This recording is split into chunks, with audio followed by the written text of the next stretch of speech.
La prima de antigüedad. La prima de antigüedad es un derecho de los trabajadores que encuentra su fundamento en el artículo 162 de la Ley Federal de Trabajo. Esta disposición jurídica señala el monto correspondiente a la prima de antigüedad. Se calculará sumando el salario de 12 días de trabajo por cada año trabajando. Tendrán derecho a recibir este beneficio aquellos trabajadores que se separen voluntariamente de su trabajo, siempre y cuando la antigüedad laboral supere el mínimo de 15 años. De igual forma, cuando la extinción de la relación laboral no se da como un acuerdo de voluntades, tendrá el trabajador derecho de cobrar la prima de antigüedad, ya sea que el despido sea justificado o no.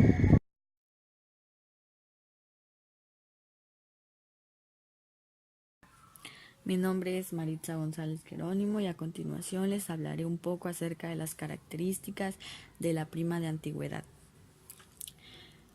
Las principales características de la prima de antigüedad son las siguientes. Tiene derecho a ella únicamente los trabajadores de planta, según lo previene el artículo 162 de la Ley Federal de Trabajo. Un trabajador de planta es aquel que no es considerado por la Ley Federal de Trabajo como de confianza, pero que realiza tareas o actividades normales. En cambio, se conoce que un trabajador de confianza es el que realiza trabajos subordinados de inspección, como por ejemplo un gerente.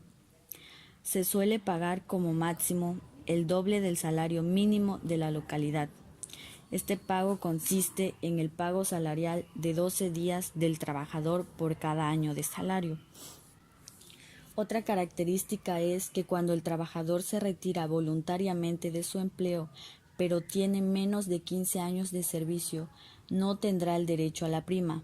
Pero cabe mencionar que si el trabajador tuviera más de 15 años, al retirarse voluntariamente, se le cede el derecho a la prima de antigüedad. Si el trabajador rescinde su contrato por causas imputables al patrón o se trata de despido, ya sea por causa justificada o injustificada, que una de las causas podría ser fraude, falta de capacidad, errores materiales, irresponsabilidad. Todo esto puede dar de ambas partes, tanto del empleador como del empleado. Y a pesar de esto, el trabajador tendrá el derecho a la prima a partir del 1 de mayo de 1970, ya que esta es la fecha en cuanto entró en vigor a la ley, tomando en cuenta los motivos del despido. Si los motivos del despido son muy graves, entonces aquí se le deja en conciliación a las personas correspondientes. También, si el trabajador falleciera, los beneficiarios que dejó él serán los que cobrarán este derecho, que sería su prima de antigüedad, por jurisprudencia de la Suprema Corte de Justicia. Cuando un trabajador no tenga el año de servicios cumplidos, aún así tendrá el derecho a que se le pague proporcionalmente la prima. La legislatura de la Cámara de Diputados aprobó una iniciativa de la ley en la que se establece los siguientes puntos. Se entiende a la prima a todos los trabajadores aun cuando no sean de planta. Se aumenta de 12 a 15 días de salario por cada año de servicios. Se otorga a los trabajadores que se retiren voluntariamente de su empresa para que así puedan obtener este beneficio. Se quita el tope del doble del salario mínimo y en consecuencia se deberá pagar de acuerdo con el salario efectivamente percibido. En relación con lo anterior, se considera que aun cuando la prima no sea un derecho indemnizatorio, se debe pagar si la contemplamos desde un punto de vista técnico, independientemente de la antigüedad que tengan los trabajadores y de que no sean de planta o no, mientras el pago se haga proporcionalmente al tiempo trabajado. Por otra parte, cabe mencionar que la prima debería ser cubierta con base en el salario real del trabajador, aun en el caso de que se retire de manera voluntaria. Un requerimiento se entiende como una exigencia. En el caso de la prima de antigüedad, se trata de un requerimiento a nivel legal, ya que se encuentra claramente estipulado en algunos artículos de la Ley Federal del Trabajo, vigente en el Estado de México, algunos de los cuales son el artículo 162. Este artículo nos habla sobre el derecho que tienen los trabajadores de recibir una prima de antigüedad, la cual consiste en el importe o el pago de 12 días de salario por cada año de servicios. Claro, esto solamente si el trabajador se separa voluntariamente de su empleo y cumpliendo como mínimo 15 años de servicio. Se observan algunas normas en el caso del retiro voluntario, donde se especifica de qué manera debe realizarse este pago. Como primer punto, tenemos si el número de trabajadores que se retire dentro del término de un año no excede del 10% del total de los trabajadores de la empresa o establecimiento, o de los de una categoría determinada, el pago se hará en el momento del retiro.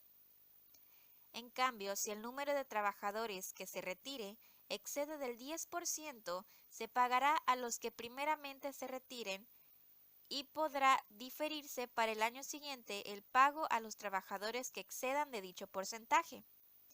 Si el retiro se efectúa al mismo tiempo por un número de trabajadores mayor del porcentaje mencionado, se cubrirá la prima a los que tengan mayor antigüedad y podrá diferirse para el año siguiente el pago de la que corresponda a los restantes trabajadores. En el caso de muerte del trabajador, cualquiera que sea su antigüedad, la prima que corresponda se pagará a las personas mencionadas en el artículo 501, y la prima de antigüedad a que se refiere este artículo se cubrirá a los trabajadores o a sus beneficiarios, independientemente de cualquier otra prestación que les corresponda.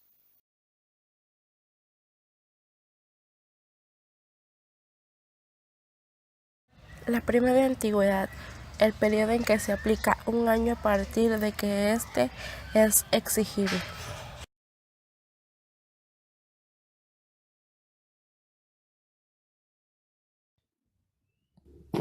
Para calcular la prima de antigüedad es muy sencillo. Únicamente tenemos que multiplicar 12 días de salario por años de antigüedad. Esto nos queda que si el trabajador A laboró con un de 280 pesos diarios, tenemos que multiplicar 280 por 12, lo que nos da un total de 3.360. Esto a un año.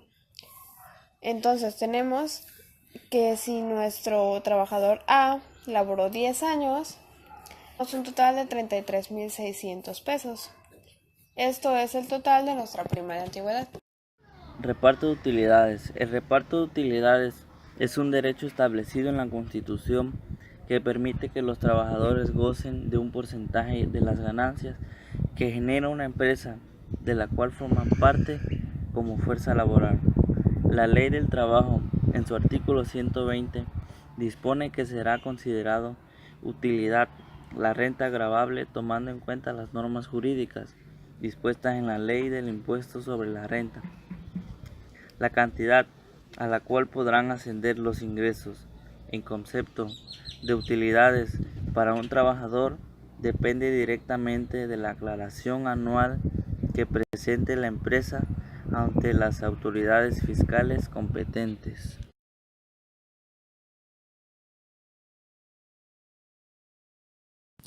Continuando con el tema de reparto de utilidades, el artículo 130 de la Ley Federal de Trabajo establece las cantidades que correspondan a los trabajadores por concepto de utilidades quedan protegidas por las normas contenidas en los artículos 98 y siguientes.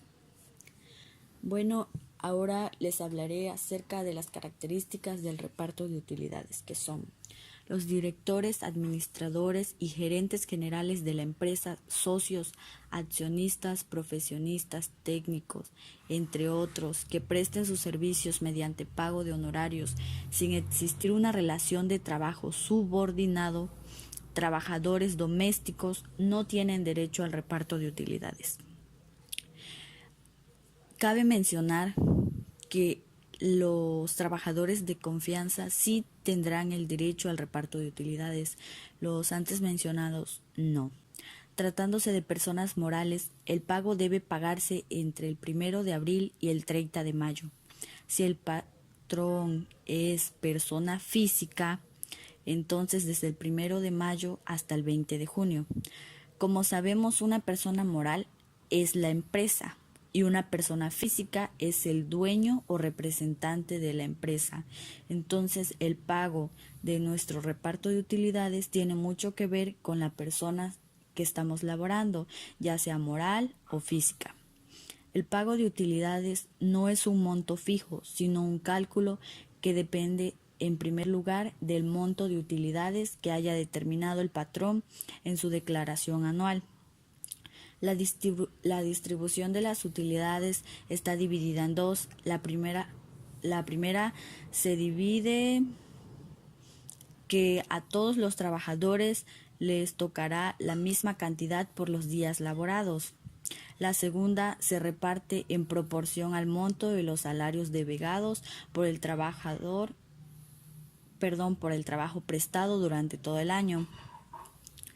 De acuerdo a la Ley Federal de Trabajo, si el trabajador no recibe esta prestación o se le paga de forma incompleta, tendrá un plazo de un año para ir a reclamar, contando a partir del día siguiente de la fecha límite establecida.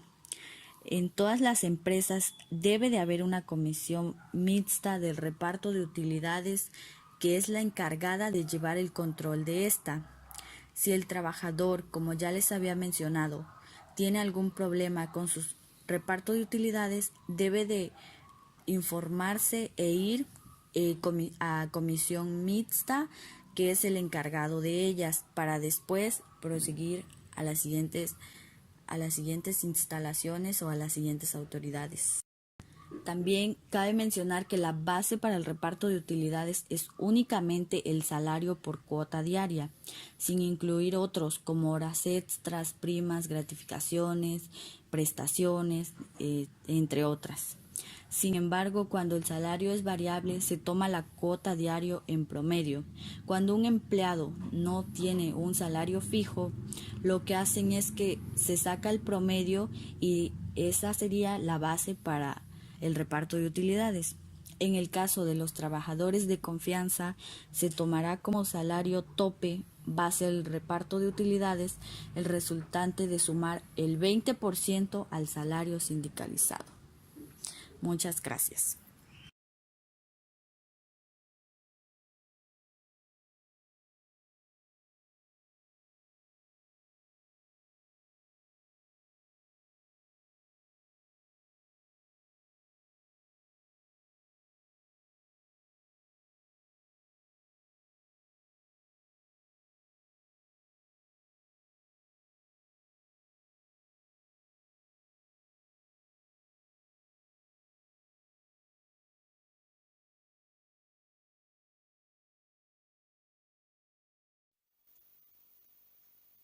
El reparto de utilidades es un derecho establecido en la Constitución que permite que los trabajadores gocen de un porcentaje de las ganancias que genera una empresa. En el artículo 117 menciona que los trabajadores participarán en el reparto de utilidades y la Comisión Nacional es la que determinará el porcentaje que le corresponde a cada trabajador. La comisión determina este porcentaje mediante investigaciones y estudios que deberá realizar para conocer las condiciones generales de la economía nacional. Esto según el artículo 118. En el artículo 121 menciona que el patrón, dentro de un término de 10 días, contando a partir de la fecha de la presentación de su declaración anual. Para dejar más en claro esto, una declaración anual es un informe de los ingresos y deducciones en un año que genera una empresa. Bueno, después de que el patrón realice este informe, deberá entregar a los trabajadores una copia de la misma. Por su parte, los trabajadores no podrán compartir la información de dicha declaración con terceras personas, ya que ésta es confidencial y es únicamente de la empresa. Por otro lado, en el artículo 126 menciona que algunas empresas quedan exceptuadas de la obligación de repartir utilidades. Algunas de ellas son las empresas de nueva creación durante el primer año de funcionamiento, al igual que las empresas de nueva creación dedicadas a la elaboración de un producto nuevo durante los 2 primeros años de funcionamiento. Y asimismo, las empresas de industria extractiva de nueva creación durante el periodo de exploración. Y así existen otros puntos o otras empresas que quedan exceptuadas de la obligación de repartir utilidades. Esto según el artículo 126 de la Ley Federal del Trabajo. Reparto de utilidades. Periodo de tiempo aplicado. 60 días después de la fecha que debe pagarse el impuesto anual, 31 de marzo. Por lo que, en caso de personas morales del régimen general, a más tardar el 30 de mayo deberá entregarse al trabajador su participación en las utilidades y el 29 de junio para las personas físicas del régimen general de las actividades empresariales.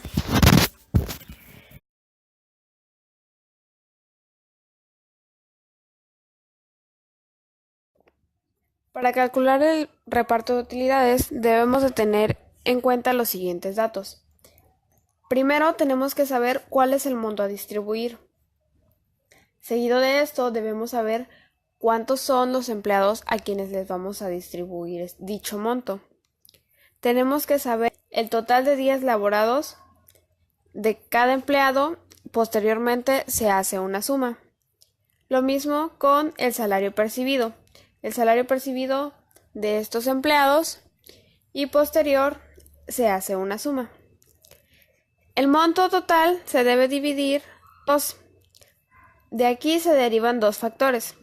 El primer factor es el factor días de trabajo, que se saca con la mitad del monto entre el total de días laborados de los trabajadores.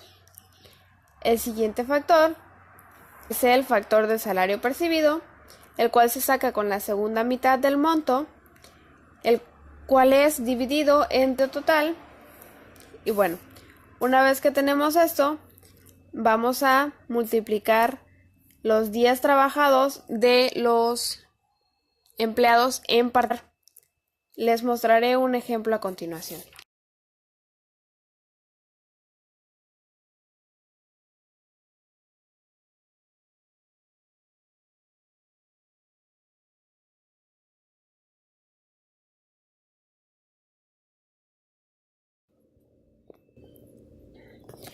En una empresa tenemos que distribuir un monto total de 20,000 pesos entre únicamente 4 trabajadores: María, Juan, Pedro y Elia. María trabajó durante 325 días, recibiendo un salario entre esta fecha de 50,000 pesos. Juan trabajó 365 días y obtuvo un salario de 45,000 pesos. Pedro trabajó 250 días, obteniendo un salario total de 63,000 pesos. Elia trabajó 300 días y percibió un salario de 74,000 pesos. Sumando todos los días de los empleados, nos da un total de 1,240 y una suma total de los salarios de 232,000 pesos. Ahora, una vez que ya tenemos estos datos, debemos dividir el monto total en 2. Tenemos que son 10,000 pesos.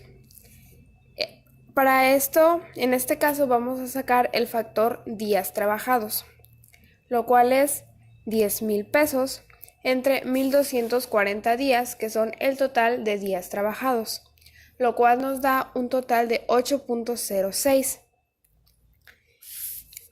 El siguiente factor a sacar es el factor salario percibido, que vamos a dividir el segundo monto, que en este caso son 10,000 pesos igual, entre 232,000. Esto nos da un total de 0.043. Para sacar el reparto de utilidades de forma individual, en esta se hace de la siguiente manera. En esta ocasión vamos a sacar el de María.